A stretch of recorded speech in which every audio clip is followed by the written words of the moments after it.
Alright guys, here we go with the RWR ECM and countermeasure tutorial. So first we're going to talk about the countermeasures here.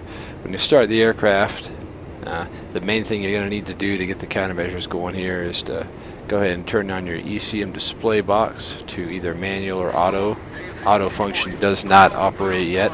You can see now that we have 16 IR flares, 112 chaff, that's what EM stands for.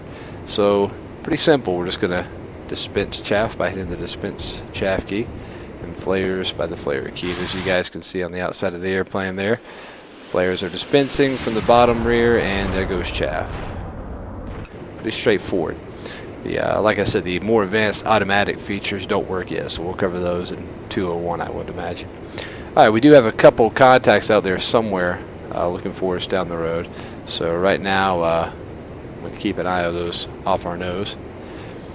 And we're going to go ahead and talk about the ECM and jamming capability. So the switches we need to worry about here are down here. And what we're going to go ahead and do is turn on the RWR with the DA switch.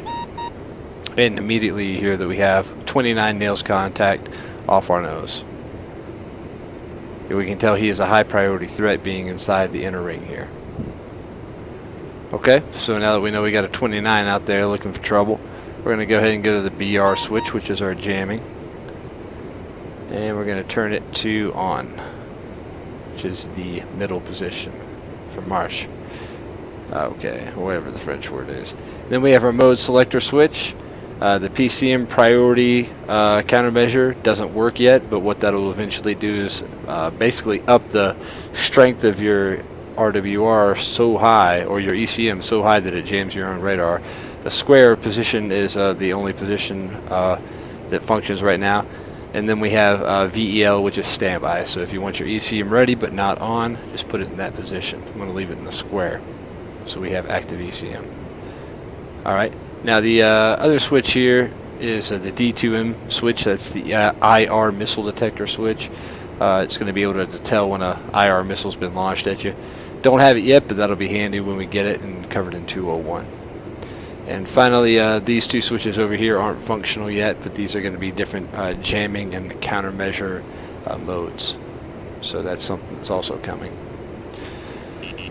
Okay, that is our, right on cue, that is our tracking indication. So when you see that inner circle there around the 29 off our nose, which it shows now is pretty close to us, if not right on top of us, that indication shows that you are actively being tracked. So that was perfect timing.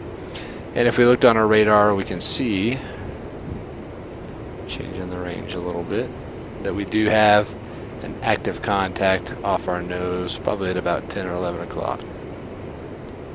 So we'll save the shooting him down and combat stuff for that fam. Tonight all you need to know has been covered. And of course use Chuck Sky to follow along, because I've stuck with that pretty closely. That is not good.